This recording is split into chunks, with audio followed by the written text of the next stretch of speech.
สบายดีตลาดนัดวันอาทิตย์บาทบึงไส่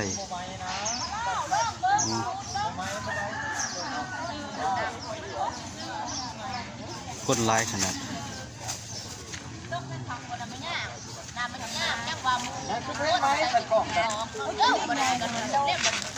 หอยเรือ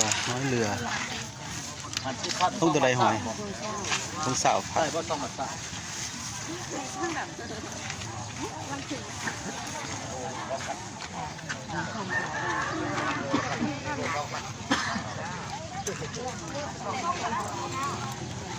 พาเบิ่งตลาดนัดบ้านบึงไส่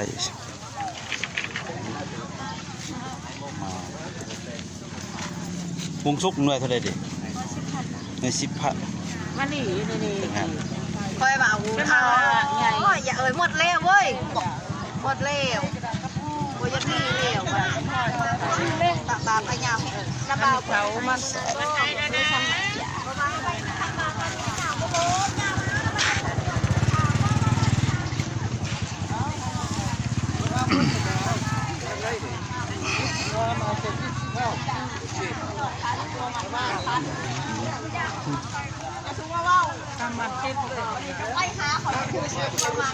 พิกัดอยู่ที่บ้านบึงไส่เนาะตลาดนัดวันอาทิตย์สินค้าหลากหลาย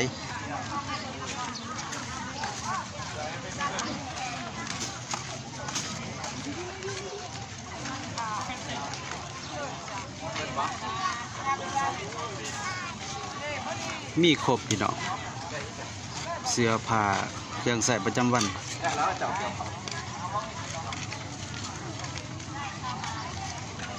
สินค้าหลากหลายประเภทนะเปิดทุกวันอาทิตย์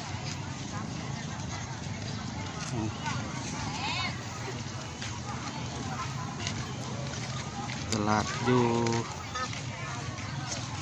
แคมป์เส้นทางใหญ่15 บีแคมป์เส้นทาง15 บีสารวัตรนาปงถือว่าทำเลดีคักดีหลาย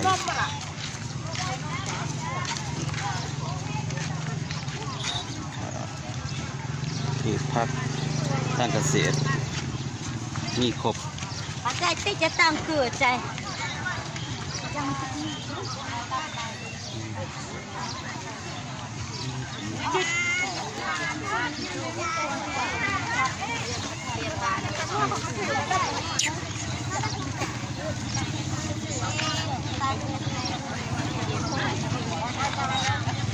ถือว่ามาเดียวครบเนาะมันจะเป็นเขาตัวเมืองหรือว่าภูมีเงินใครเขาก็ได้เนาะแต่ว่าอยู่นี่ถือว่ามีครบ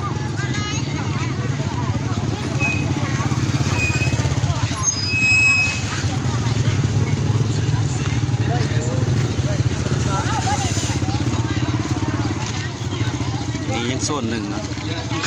เฮ้ยข้าพเจ้าสิเบี้ยให้เบิ่งอีกมีลายโซนเนาะพี่น้องเนาะตัวคนเต็มหมดสูเบื่อขับเส้นยาปัวระบบปอดหอบหืดวันนโรคข้ออบิดายาปัวริสดวงทวารติ้งนอยาปัวความดันเลือดสูงกำจัดไขมันในเส้นเลือดเหนียวเละตัวตับสูงยาฟอกเลือดเจ็บปวดรูมันจะเลือดมาบวมปกติยาปัวลดขาวเลือดขาวธรรมดาขับน้ำขาวฟ้า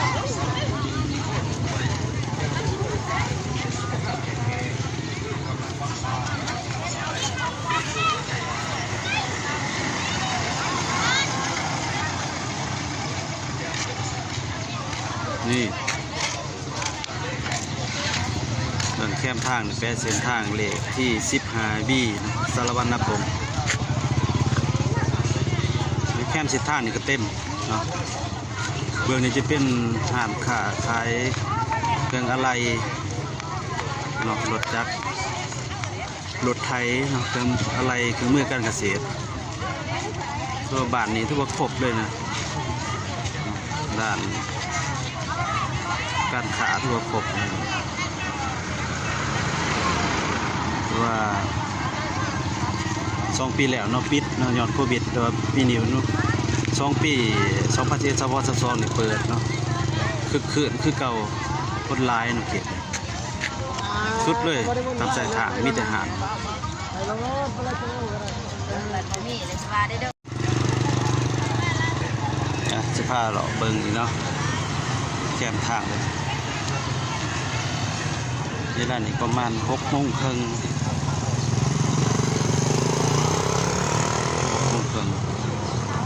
อากาศดีเย็น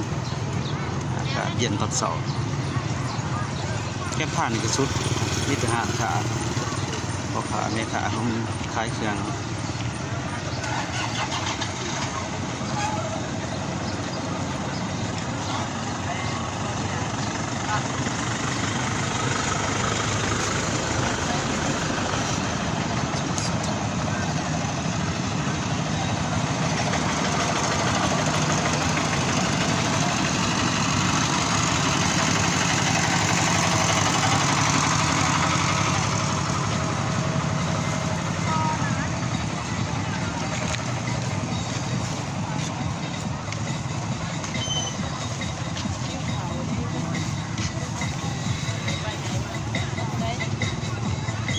คนร้ายกูทิด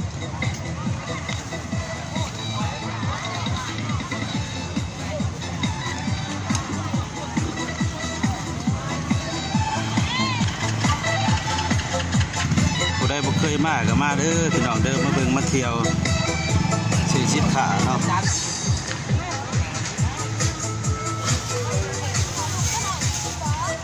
ข้าพเจ้าก็มากูทิดแต่ว่าทิดแล้วบ่ได้ถ่ายให้พี่น้องเบิ่ง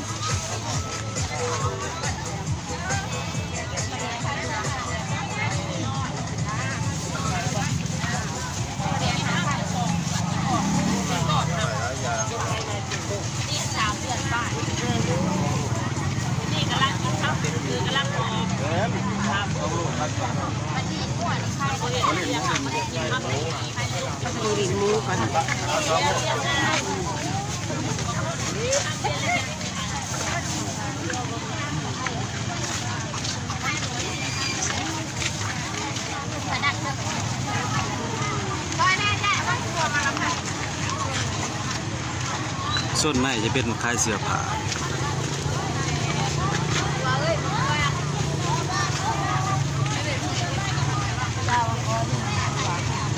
มีห้างประจำมีเนาะห้างประจำเขา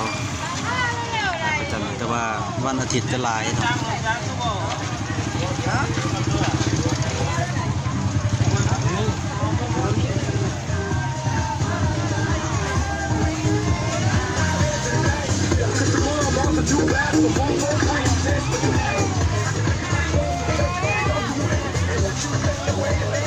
ซอยนี่ก็เต็ม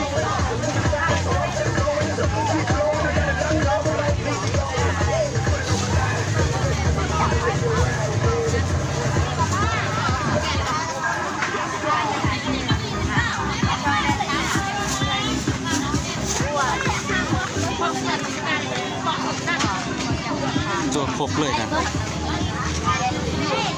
บอกหน้าได้อีกเด้อ ข้าพเจ้ากับมากับผมขั้ว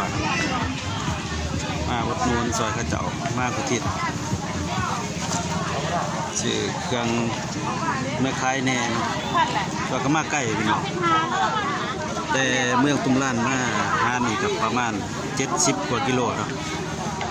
กับไปกลับ140 กว่ากิโลแต่ว่าสินค้าอยู่นี่มันก็พอซื้อเนาะราคาบ่แพงหลายเนาะเพราะมันมีสินค้าตามฤดูกาลเนี่ยพี่น้องเฮาเอามาวางขายเด้ก็มีพ่อค้าเนี่ยเนาะมันสามารถเลือกได้หลากหลายสินค้า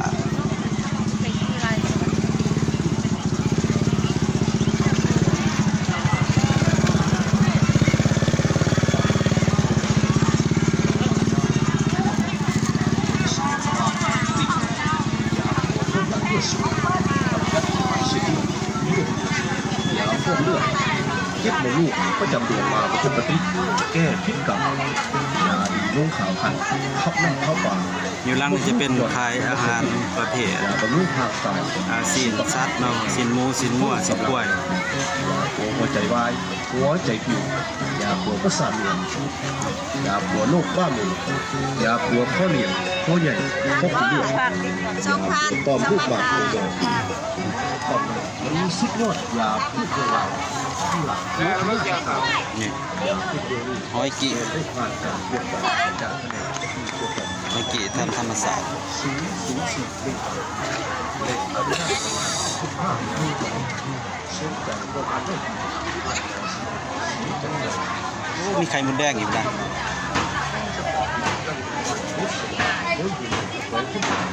แดงเท่าไรไข่มดแดงจ้ะจันหาพันนี่เด้อพี่น้องเด้อไข่มดแดงที่ว่าเดือน11เนาะเดือนพฤศจิกนี่แหละที่ว่ามีไข่มดแดงมาแล้วเบิ่งสิอุดหนุนช่วยเพิ่นเลยเอ้า ก็ฉุกก็ยา อาจารย์หนึ่ง5,000พ่อซื้อได้พี่น้องไว้ต้มใส่ปลาคอเดี๋ยวโอ้ยแสบเลยนะ5,000กีบมาสมือป่ะแม่วันอาทิตย์สมือวันอาทิตย์เนาะนี่อาหารตามธรรมศาสตร์ เจ้าชองก็บอก40 ขัน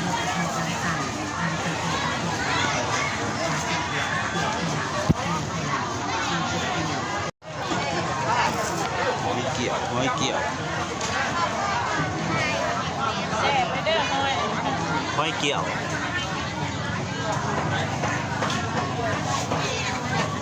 ขายกล้องอย่างไรล่ะ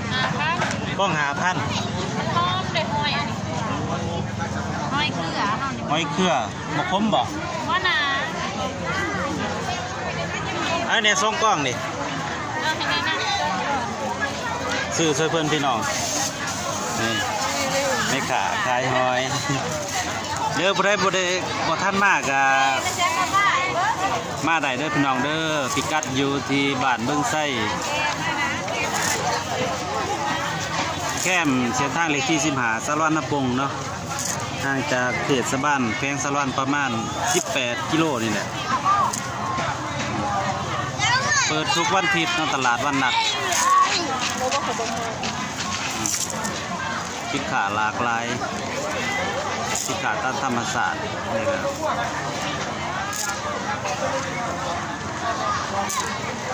นี่ชื่อซอยข้าวเจ้าเนาะ เอามันเบิดหันไปได้สิลูกหายไว้ แล้วกินสำพ่อกินหอดนี่ข้าวปุ้นพี่น้อง เอาหายไว้ ข้าวปุ้นแซ่บๆขายดีแห้งเด้อข้าวปุ้นนี่เด้อมีบางคนขาสื่อไปขายจะขายน้ำบ่ทัน จะเลี้ยงกี่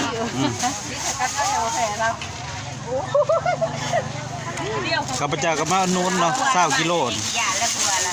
นุ่นช่วยกันเนาะ ได้สิแม่มื้อนี้เกี่ยวเขาเด้อ ขายดีแห้งเด้อพี่น้องเด้อข้าวปุ้น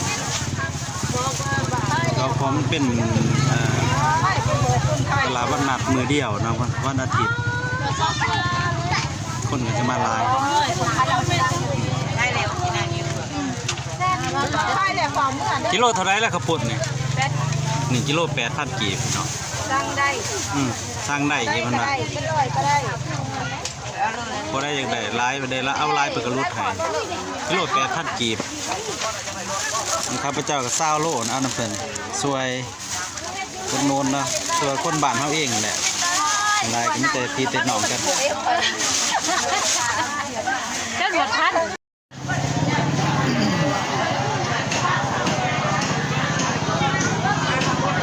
มันจะเป็นบอนไทยสีเนาะเอาไปกินไปเบิ่งก็ครบเลยนะแม่บนเดียวที่ครบเลย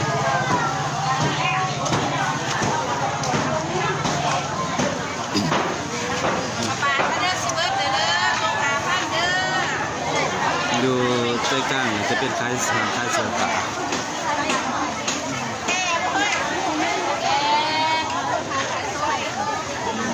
คันหนึ่งคันหนึ่งอันหนึ่งระหว่าง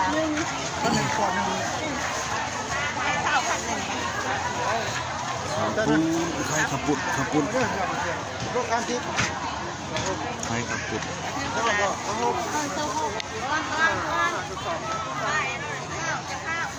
กินยัง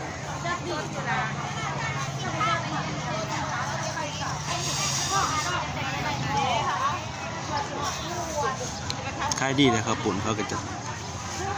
เรียนคนเป็นจุกกันเนาะ ใส่มา3 เดือนมันอันนี้นี่ใส่เป็นปีอันนี้เขาลักของข่อยละสีแดงข่อยไม่ซื้อไหมเฮ็ดกระชาก็ได้มา2 ปีหนึ่ง2 ปี2 ปีไปละ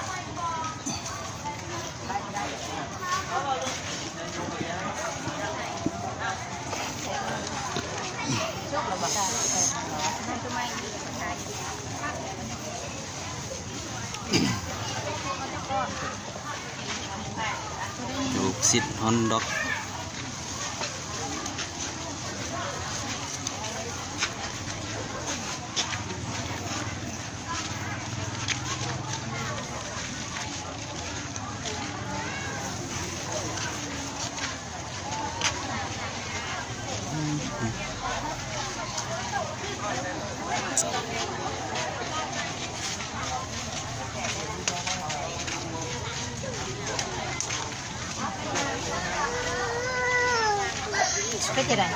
ปิ้งย่างน่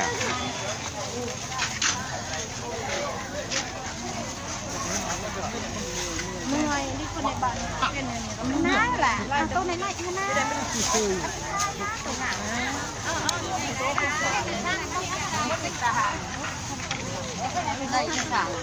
ี่ยมีขามาเลยก็คือเป็นขนมบ้าง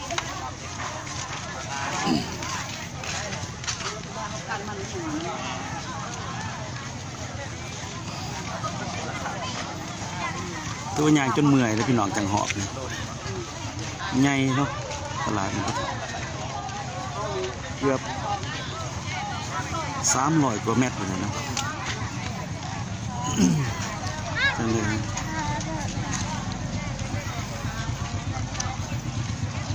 สิขอจบคลิปไว้เพียงเท่านี้เนาะ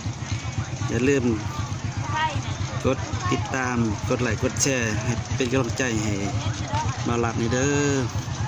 เนาะผู้ใดมาเขามาชมกับขอกับใจได้หลายเนาะให้เรียนหลับรวยๆสุขคนเนาะเป็นกำลังใจให้ทุกๆคนเด้อที่กำลังต่อสู้กับชีวิตเนาะเป็นกำลังใจให้สุขคน